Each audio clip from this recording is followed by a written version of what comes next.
오늘의 이야기 평안하십니까?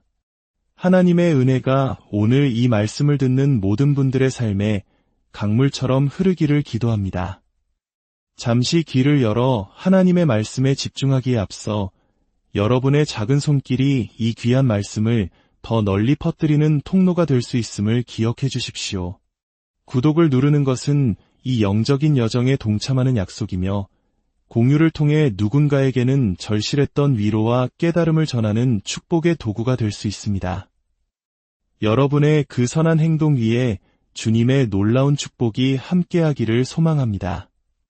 오늘은 구약성경 여호수아서에 기록된 한 편의 드라마와 같은 사건 속으로 들어가 보려 합니다.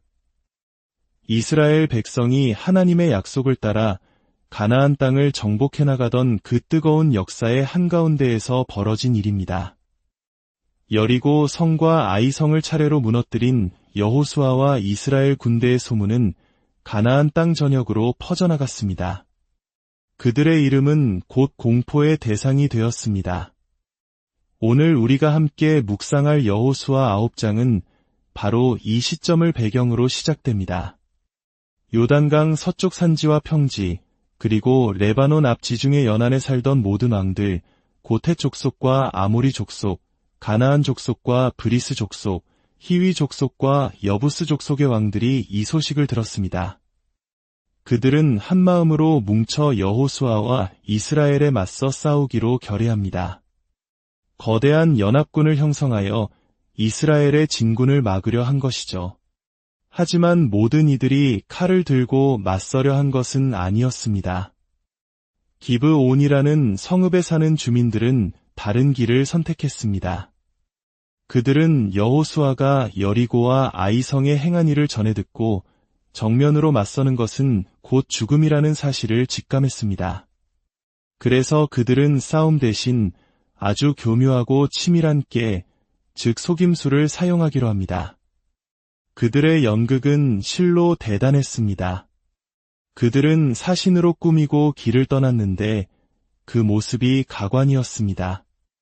나귀 등에는 헤어지고 찢어진 낡은 부대를 싣고 포도주를 담는 가죽 부대 역시 낡아서 찢어진 것을 기워 붙였습니다. 발에는 달아빠진 신발을 신고 몸에는 누더기 같은 옷을 걸쳤습니다. 가지고 온 빵은 멀리서 온 증거로 삼기 위해 일부러 바싹 말려 곰팡이가 피게 만들었습니다. 모든 것이 아주 먼 길을 여행하느라 지치고 낡아버린 것처럼 보이도록 철저하게 위장한 것입니다. 이런 모습으로 그들은 길갈에 있는 이스라엘 진영으로 찾아와 여호수아와 이스라엘 백성 앞에 섰습니다. 그리고 이렇게 말합니다. 우리는 아주 먼 나라에서 온 사람들입니다. 이제 우리와 조약을 맺읍시다. 이스라엘 사람들은 의심의 눈초리를 거두지 않았습니다. 당신들이 혹시 우리 가까이에 사는 민족이라면 우리가 어떻게 조약을 맺을 수 있겠소? 그러자 기브온 사람들은 여호수아에게 더욱 자신을 낮추며 말합니다. 우리는 당신의 종들입니다.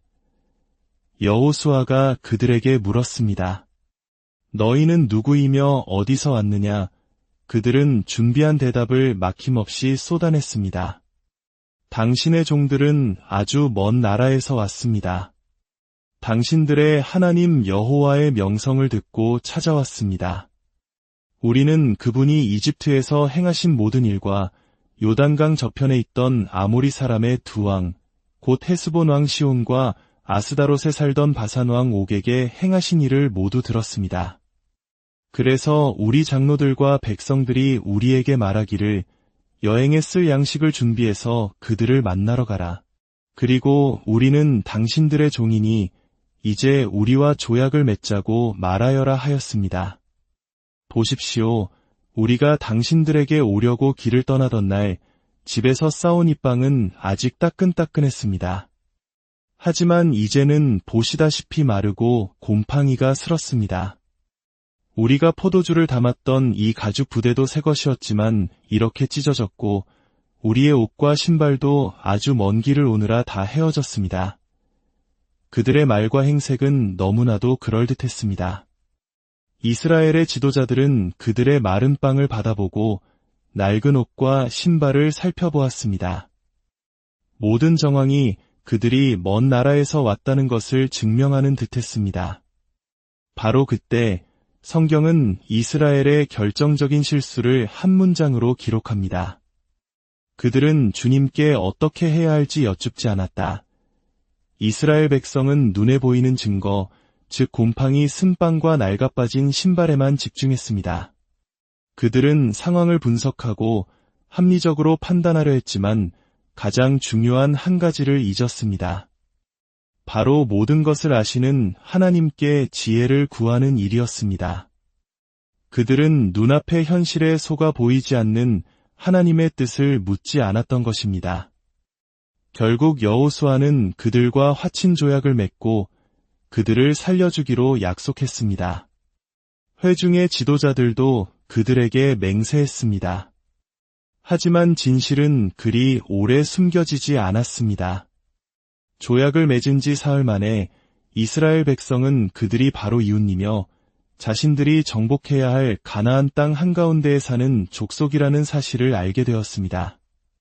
그들의 성읍은 기브온, 그비라, 브에롯, 기랴셔아림으로 이스라엘 진영에서 불과 사흘 길거리에 있었습니다. 이 사실을 알게 된 이스라엘 백성 전체가 지도자들을 향해 원망의 목소리를 높였습니다. 어떻게 이런 실수를 할 수 있단 말인가? 하나님의 명령을 어기고 저들을 살려주다니. 백성들의 분노는 하늘을 찔렀습니다. 지도자들은 백성들의 원망과 하나님의 명령 사이에서 진퇴양난의 위기에 처했습니다. 이 상황에서 지도자들은 어떤 선택을 했을까요? 아마 많은 이들은 이렇게 생각했을 겁니다. 저들이 우리를 속였으니 조약은 무효다. 하나님의 원래 명령대로 저들을 멸하는 것이 옳다. 백성들의 분노도 잠재우고 하나님의 뜻도 이루는 길이다. 속임수로 맺은 약속이니 깨뜨려도 괜찮다고 합리화할 수 있는 충분한 명분이 있었습니다. 하지만 이스라엘의 지도자들은 다른 길을 선택했습니다. 그들은 모든 회중에게 이렇게 선포합니다. 우리가 이스라엘의 하나님 여호와의 이름으로 그들에게 맹세하였으니 이제 우리는 그들을 건드릴 수 없다. 우리가 그들에게 맹세한 약속을 어기면 하나님의 진노가 우리에게 임할 것이다. 그러니 그들을 살려주자. 비록 속아서 한 맹세였지만 그들은 하나님의 이름으로 한 맹세의 무게를 알고 있었습니다. 그들은 자신들의 실수를 또 다른 죄, 즉 하나님의 이름을 욕되게 하는 죄로 덮으려 하지 않았습니다. 시편 15편은 하나님의 거룩한 산에 머물 자의 특징 중 하나로 이렇게 노래합니다. 자신에게 해로울지라도 한 번 한 맹세는 바꾸지 않는 사람, 이스라엘의 지도자들은 바로 그 모습을 보여주었습니다. 그들은 자신들의 체면이 깎이고 백성들의 원망을 듣는 손해를 감수하면서도 하나님의 이름으로 한 약속을 지켰습니다. 이는 오늘을 사는 우리에게 깊은 울림을 줍니다. 우리는 얼마나 쉽게 약속을 하고 또 얼마나 쉽게 그 약속을 저버립니까? 상황이 조금만 불리해져도 더 나은 선택지가 보이면 우리는 수많은 이유를 대며 약속을 없던 일로 만들곤 합니다. 하지만 하나님은 우리가 한 말의 무게를 기억하십니다. 특히 하나님의 이름으로 서원하고 약속한 것은 더욱 그렇습니다. 실수를 인정하는 용기, 그리고 그 실수로 인한 손해를 감수하면서까지 약속을 지키려는 신실함. 이것이 바로 하나님께서 당신의 백성에게 원하시는 모습입니다. 여호수아는 기브온 사람들을 불러 그들을 꾸짖었습니다. 어찌하여 우리를 속였느냐? 너희는 우리 가운데 살면서 왜 아주 먼 곳에서 왔다고 거짓말을 하였느냐? 그리고 그는 그들에게 저주와도 같은 판결을 내립니다. 너희는 이제 저주를 받아 대대로 내 하나님의 집을 위하여 나무를 패고 물을 깃는 종이 될 것이다. 그러자 기브온 사람들은 자신들의 속임수가 생존을 위한 절박한 몸부림이었음을 고백합니다. 당신의 하나님 여호와께서 그의 종 모세에게 명령하여 이 땅 전부를 당신들에게 주고 이 땅의 모든 주민을 멸하라 하신 것을 당신의 종들이 분명히 들었습니다. 그래서 우리는 당신들 때문에 목숨을 잃을까 심히 두려워 이렇게 한 것입니다. 이제 우리는 당신의 손에 있습니다.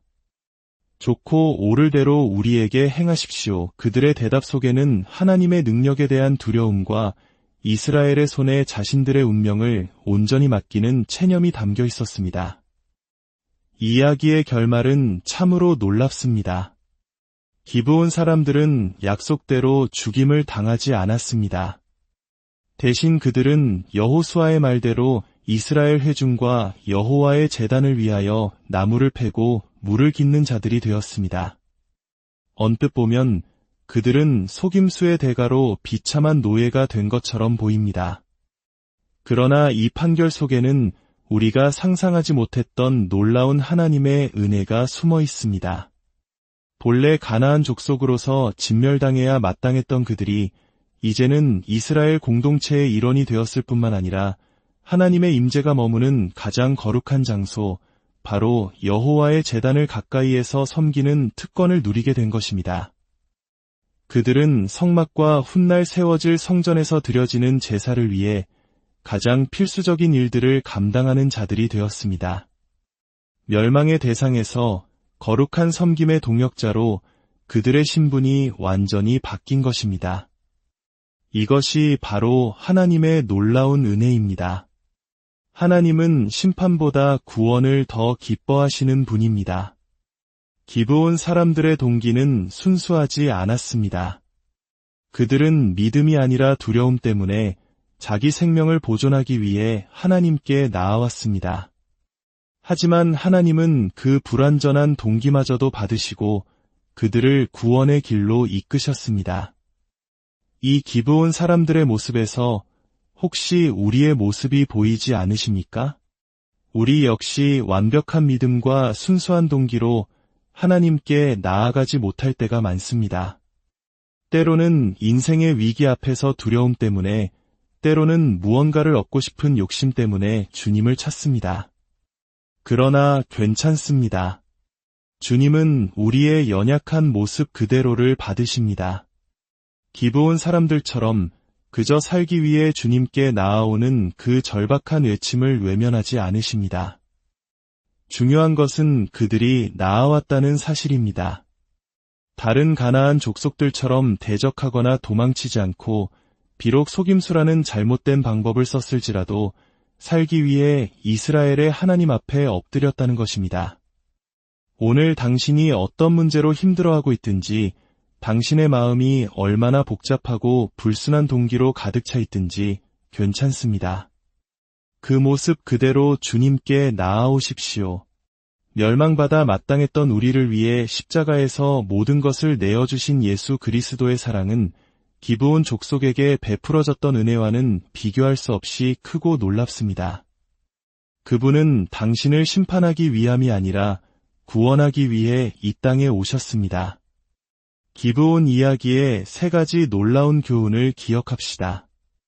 첫째, 눈에 보이는 것만 의지하다 하나님께 묻지 않았던 이스라엘의 놀라운 실패. 둘째, 자신들에게 해가 될지라도 하나님의 이름으로 한 맹세를 지켰던 그들의 놀라운 신실함. 그리고 마지막으로 멸망받아 마땅한 자들을 구원하여 당신의 거룩한 제단 곁으로 부르신 놀라운 하나님의 은혜. 우리 모두 하나님의 집에서 문지기로 사는 것을 기쁨으로 여기는 기브온의 심정으로 오늘도 주님의 은혜 안에 거하기를 소망합니다.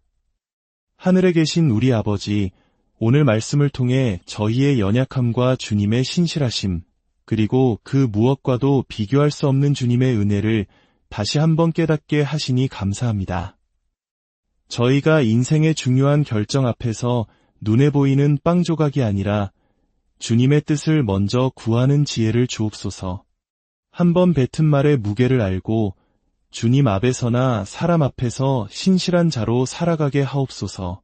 불완전한 모습 그대로 나아갈 때에도 저희를 품어주시고 멸망의 자리에서 구원의 자리로, 거룩한 섬김의 자리로 옮겨주시는 주님의 은혜를 평생 찬양하게 하옵소서. 우리를 구원하신 주 예수 그리스도의 이름으로 기도드립니다.